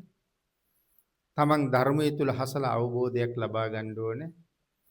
ඒ අවබෝධය තමන් ලබා ගත්තා වගේම කරුණාව පෙරදරි කරගෙන අනික් අයට ඒ ධර්ම ඥානය ලබලා දෙන්නත් ඕනේ කියන කාරණාව සඳහන් කරනවා. ඒ ධර්ම ඥානය වුන්ට ලබලා දෙනකොට ඔවුන් රහත් වෙන තුරුම ඒ මඟ පෙන්වන්න කියලා කියනවා. ඒ කියන්නේ ඊටාම කරුණාවෙන් නිවැරදිම ධර්ම කාරණාව අවබෝධ වෙන තුරුම පැහැදිලි කරන්න කියලා කියනවා. ඒ පැහැදිලි කිරීම භාග්‍යතුන් වහන්සේට දක්වන ඉමහත් ගෞරවයක්. මොකද භාග්‍යතුන් වහන්සේගේ පරමාර්ථය සියලු සත්වයාම නිවන් අවබෝධ කරවන එකනේ. මේ ලෝකෙට භාග්‍යතුන් වහන්සේ නමක් පහළ වෙන්නේ අපේ ලෞකික දේවල් සම්පූර්ණ කරලා දෙන්න නෙමෙයි. භාග්‍යතුන් වහන්සේ ලෝකෙ පහළ වෙන්නේ සත්වයාගේ නිවන් මඟ විවෘත කරලා දෙන්නයි. ඒ නිසා නිවන් මඟ විවෘත කරලා දෙන භාග්‍යතුන් වහන්සේ යම් වෑයමක් දරුවා නම් සත්වයා සංසාරයෙන් එතර කරන්න භාග්‍යතුන් වහන්සේ දරාපු ඒ වෑයම යම් කෙනෙක් පසු කාලීනව අරගන්නවා නම් ශක්ති ප්‍රමාණයෙන් බොහෝ දෙනාගේ නිවන් මඟට කටයුතු කරනවා නම් ඒක භාග්‍යතුන් වහන්සේ වෙනුවෙන්ම දක්වන ගෞරවයක්. මොකද භාග්‍යතුන් වහන්සේ බලාපොරොත්තු වෙච්ච දේ භාග්‍යතුන් වහන්සේගේ බලාපොරොත්තුව මුදුන්පත් කරවීමක් තමයි නිවැරදිව ධර්මයේ දේශනා කිරීම තුළින් කරන්නේ. ඒක නිසා තමයි දේශකයන්ට ලැබෙන ආනිසංසය ප්‍රමාණයක් නැහැ කියලා දක්වලා ඇත්තේ. භාග්‍යතුන් වහන්සේගේ පරමාර්ථය මුදුන්පත් කරවන්න කටයුතු කරන නිසා.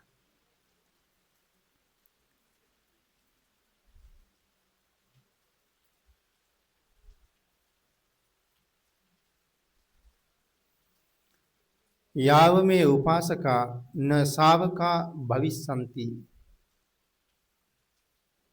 කියලා සඳහන් කරලා තියෙන්නේ මේ කාරණාවමයි පින්නතුනි. ඊට අමතරව දේශනා කරනවා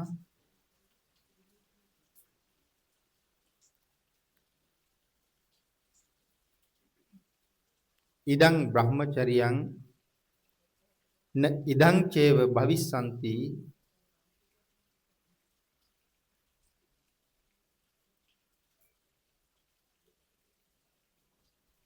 බහුජඤ්ඤං පාතු භූතං යාව දේව මනුස්සේසු ප්‍රකාශිතේ. බ්‍රහ්මචර්යාව හැමතැනම පැතිරිලා සමෘද්ධ වෙලා පැතිරිලා බොහෝසේ හැමතැනම සුලභ වෙනකම්ම දෙවි මිනිසුන් අතර මනාකොට ප්‍රකාශ වෙනකම්ම මම පිරිනිවන් නොපානෙමි. භාග්‍යතුන් වහන්සේ දේශනා කරනවා මේ ධර්ම කාරණාව මිනිස්සු අතරත් පැතිරිලා දෙවියන් අතරත් පැතිරිලා බ්‍රහ්මයන් අතරත් පැතිරිලා දෙවි මිනිසුන් සියලු දෙනාටම සංසාරයෙන් එතර වෙන්න අවශ්‍ය මග විවෘත වෙනකම්ම මග විවෘත කරගන්න තුරුම මම පිරිනිවන් පාන්නේ නැහැ කියලා මාරයාට සඳහන් කරනවා.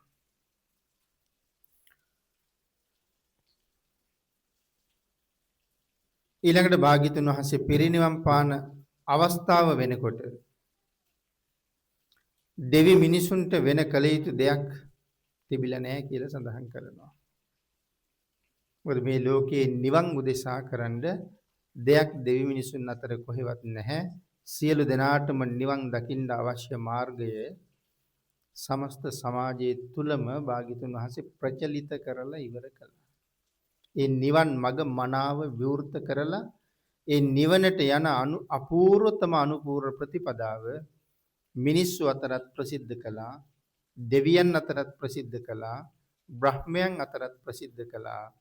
ඒ නිවන් මඟ මොකක්ද කියලා අමුතුවෙන් හොයන්න දෙයක් නැහැ. සියලු දෙනාටම අවබෝධ වෙන විදිහට දේශනා කරලා වුන් අතර ප්‍රසිද්ධ කරන්නටත් යෙදුණා. ඉතින් ඒ සියල්ලම එහෙම සම්පූර්ණ කරලා තියලා තවත් අනාගත ලෝකයාගේ හිතසුව පිණිස ධර්ම රතනයේ ත්‍රිපිටකයට සංග්‍රහ වෙන්න ඕන ප්‍රමාණය වෙනමත්, අට කතාවට සංග්‍රහ වෙන්න ඕන ප්‍රමාණය වෙනමත් භාග්‍යතුන් වහන්සේම අදිෂ්ඨාන කරලා තියලා භාග්‍යතුන් වහන්සේ වෙනුවෙන් සර්වඥ ධාතුන් වහන්සේ වැඩ ඉන්න ඕන කියන කාරණාවත් තීරණය කරලම තමයි අපේ බුදුරජාණන් වහන්සේ පිරිනවම් පාලා තියෙන්නේ. අල්පායුෂ්ක වුණා කියලා මේ කිසිම දෙයකින් අපට අඩුවක් කරලා පිරිනිවන් පාලා නැහැ.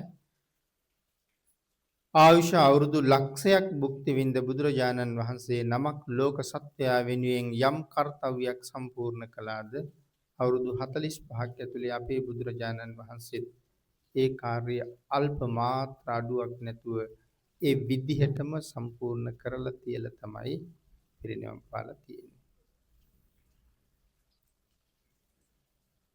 භාග්‍යතුන් වහන්සේ පිරිනිවන් පාන කාලේ සිව්වණක් පිරිස බොහෝම දුර්වල පිරිසක් හැටියට හිටියානම් ධර්මයෙන් සහ විනයෙන් බැහැර වෙලා හිටියානම් කවදාවත් මේ ශාසනයට මෙච්චර ඉස්සරහට පවතින්න පුළුවන් කමක් නැහැ.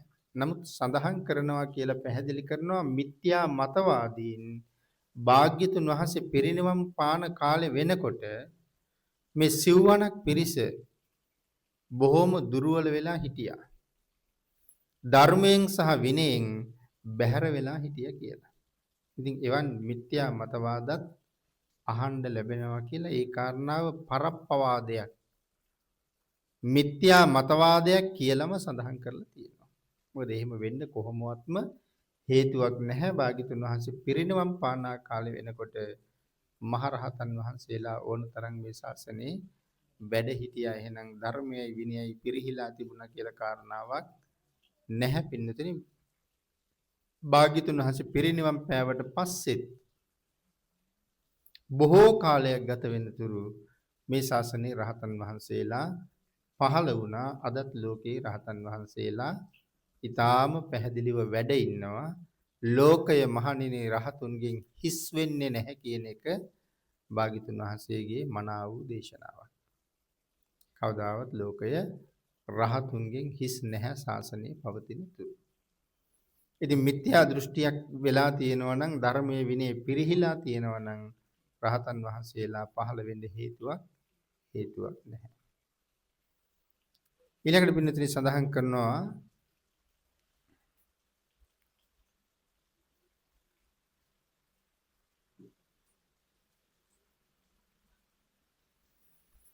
යම් කෙනෙක් ළඟ එහෙම මිත්‍යා දෘෂ්ටියක් තියෙනවා නම් ඒ මිත්‍යා දෘෂ්ටීන්ට පහර දෙන්න පුළුවන් වෙන විදිහට මේ සිව්වණක් පිරිසේ අය ධර්මයේ පිළිබඳව අවබෝධයක් ලබන්නත් ඕන. යම් තැනක මිත්‍යා දෘෂ්ටියක් තියෙනවා නම් ඒ මිත්‍යා දෘෂ්ටියට පහර දෙන්න පුළුවන් වෙන විදිහට තමන්ගාව අවබෝධයක් තියෙන්න ඕනේ. ව්‍යක්ත විශාරද ව්‍යක්ත විනීත විශාරද බහුශ්‍රුත ආදි වශයෙන් දේශනා කළේ සිව්වණක් පිරිස මෙහෙම වෙන්න ඕන කියලානේ. එහෙනම් එහෙම වුණා නම් මිත්‍යා දෘෂ්ටීන්ට කවදාවත් ඉසෝසවන්න වෙන්නේ නැහැ. ඊළඟට සඳහන් කරනවා අප්පටිවත්තියං සමනේනවා බ්‍රාහ්මනේනවා දේවේනවා බ්‍රහ්මුණාවා කේනචිවා ලෝකස්මින්. ඒ කියන්නේ පින්නතේ ගාම්භීර දේශනාවට තමයි මේ පිටපැත්තේ ඉඳලා පහර දෙන්න උත්සාහ කරන්නේ. යම් කෙනෙක් පිටපැත්තේ ඉඳලා වැරදි කාරණා දක්වලා මෙන්න මේ විදිහටයි දේශනා කරලා තියෙන්නේ, මෙහෙමයි සඳහන් වෙලා තියෙන්නේ, ඔහොම නෙමෙයි වෙන්න ඕනේ, මෙහෙමයි කියලා යම් කෙනෙක් තර්ක විතර්ක ගොඩනගමින් භාග්‍යතුන් වහන්සේගේ වචනය වෙනස් කරන්න උත්සාහ කරනවා නම් ඒ උත්සාහ කරන්නෙම මේ ගාම්භීර දේශනාවට පහර දෙන්නමයි කියලා සඳහන් කරනවා. ඊටාම ශක්තිමත් විදිහට කළුගල් වාගේ දේවල් යොදාගෙන බැඳලා තියෙන බැම්මකට පිටපැත්තේ ඉඳලා කෙනෙකුට වෙඩි තියන්න පුළුවන්. නමුත් කඩන්න බෑ. ඒ වගේ භාග්‍යතුන් වහන්සේගේ නිර්මල පර්යාප්තියට පහර දීලා කවදාවත් කාටවත් මේ පර්යාප්තිය විනාශ කරන්න බෑ. හැබැයි සමහර වෙලාවට අර පිටපැත්තේ ඉඳලා වෙඩි තියන අයගේ වෙඩි උණ්ඩ වැදුනොත් අපිව විනාශ වෙන්න පුළුවන්. ඒ හින්දා මිත්‍යා දෘෂ්ටිකයන්ට ඕන තරම් ඇවිල්ලා මත ප්‍රකාශ කරන්න පුළුවන්. ඉතින් අද තියෙන පොත් බෙදනවා, සංයුක්ත තැටි බෙදනවා, මිත්‍යා දෘෂ්ටික දේශනාවල් ගාවට එක් කරගෙන යනවා. ඉතින් ඒ පොත් කියවලා ඒ සංයුක්ත තැටි අහලා ඒ තැන් වලට ගිහිල්ලා ඒක හරි කියලා පිළි අරගෙන මාර්යාගේ පැත්තට වැටෙන්න මට පුළුවන්. නමුත් භාග්‍යතුන් වහන්සේගේ නිර්මල පර්යාප්තියට හානි කරන්න කාටවත් බැහැ. එදත් අදත් අනාගතයටත් මේ ලෝකේ කෙනෙකුට නිවන් අවබෝධ කරන්න පුළුවන් වෙන විදිහට ධර්මයක් දේශනා කළා නම් ඒ භාග්‍යතුන් වහන්සේ විතරමයි. භාග්‍යතුන් වහන්සේ දේශනා කරපු ධර්ම මාර්ගයේ ගමන් කරපු කෙනෙකුට විතරමයි මෙතරින් එතරට යන්න පුළුවන්කම තියෙන්නේ. මෙතනින් එතරට යන්න පුළුවන් වෙන ධර්මයක් මේ ලෝකේ වෙනත් කාටවත් දේශනා කරන්න බැරි හින්දා තමයි සිංහනාදයක් පවත්වලා තියෙන්නේ මහණෙනි. මේ ලෝකේ පළවෙනි ශ්‍රමණයත් මේ ශාසනයමයි පහළ වෙන්නේ. මේ ලෝකේ අන්තිම ශ්‍රමණයා පහළ වෙන්නේ මේ ශාසනයමයි කියලා. කියන්නේ වෙන කිසිම ශාසනයක සෝවාන් වහන්සේලා පහළ වෙන්න හේතුවක් නැහැ.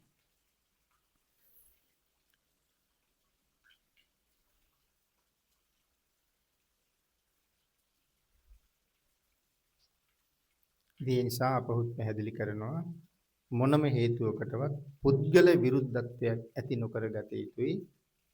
වැරදි ධර්ම කාරණාවට විතරක් විරුද්ධව පහර දිය යුතුයි කියන කාරණාව ආයතහවුල් කරනවා.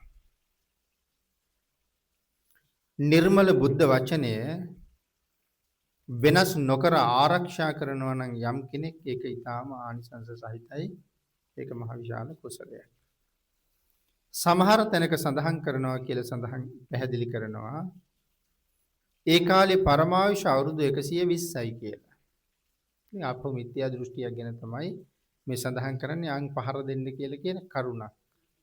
භාග්‍යතුන් වහන්සේ ජීවමානව වැඩ හිටපු කාලේ ජීවත් වෙච්ච අයගේ පරමායුෂ අවුරුදු 120යි කියලා සඳහන් කරනවා කියලා පැහැදිලි කරනවා.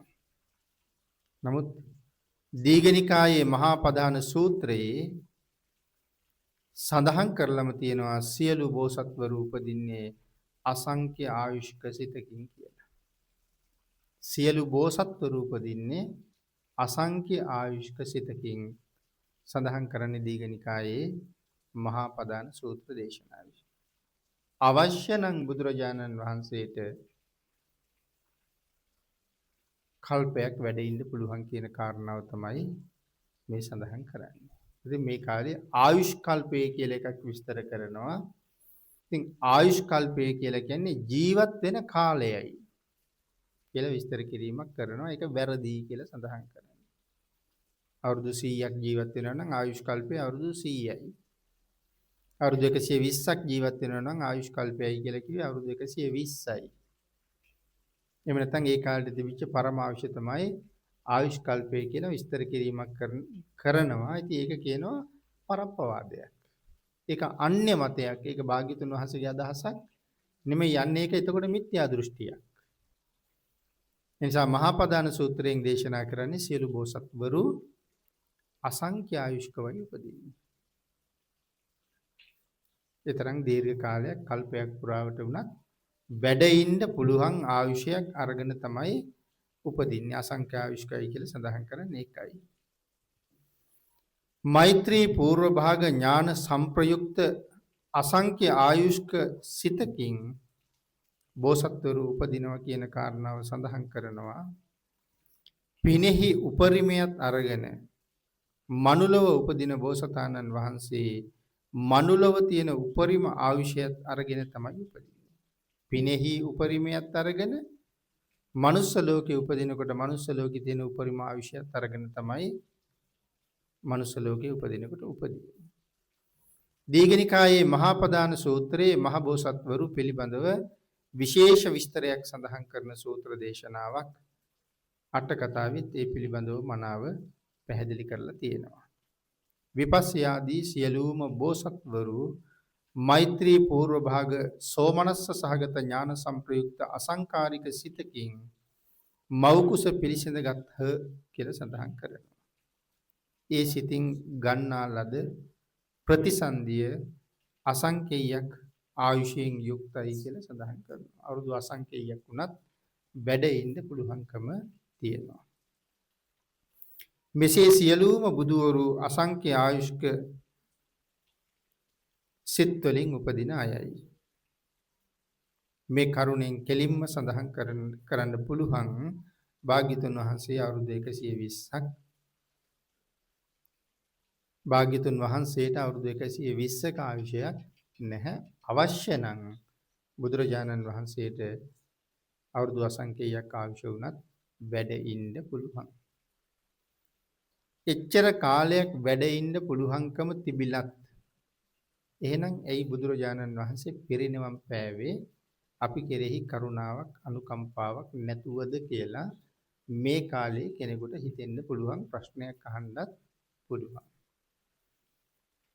පින්නතනි භාග්‍යතුන් වහන්සේ මේ ලෝකෙට පහළ වුණේ යම් කාරණාවක් සම්පූර්ණ කරන්න නම් ඒ කාරණාව භාග්‍යතුන් වහන්සේ සම්පූර්ණ කරලා ඉවර නම්